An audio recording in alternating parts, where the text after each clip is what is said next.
Distinguished delegates, it is now time for me to turn to His Excellency, the Minister of Transport, Integrity, Nature and Senior Affairs for Aruba, the Kingdom of the Netherlands. Sir, the floor is yours.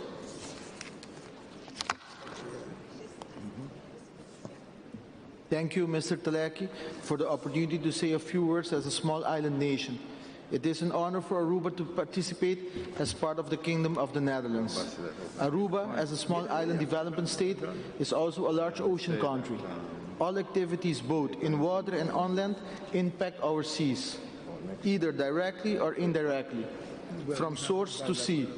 Nearly our entire economy is dependent on the sea, predominantly through tourism.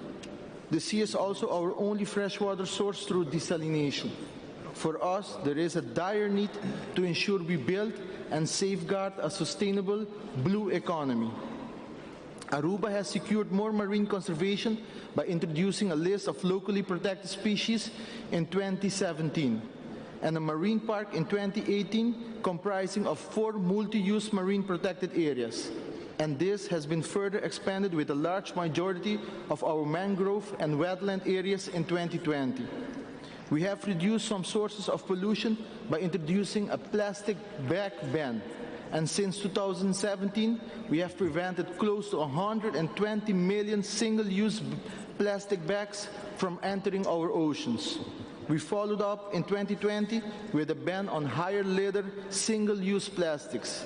And Aruba could very well be the first country in the world that have included biodegradable plastics as part of its prohibitions.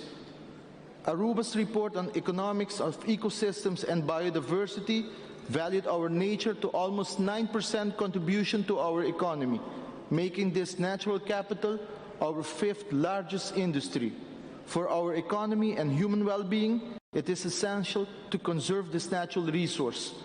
Considering the complexity and extent of the marine ecosystem, a small island such as Aruba rarely encompasses an entire independently functioning biome.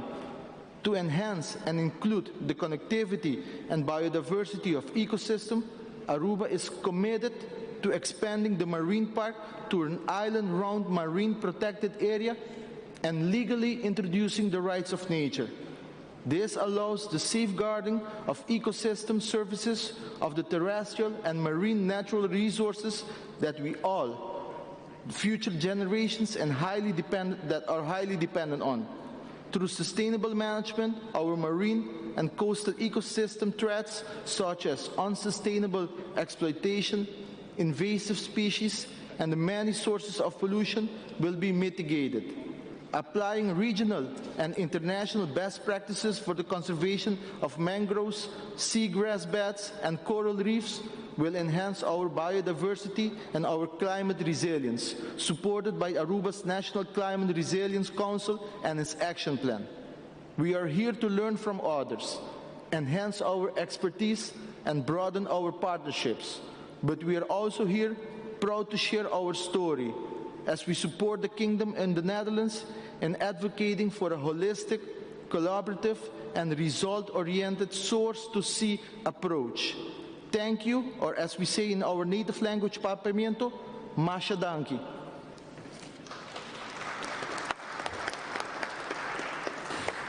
Thank you very much from His Excellency, the Minister of Transport, Integrity, Nature and Senior Affairs, Aruba, the Kingdom of Netherlands.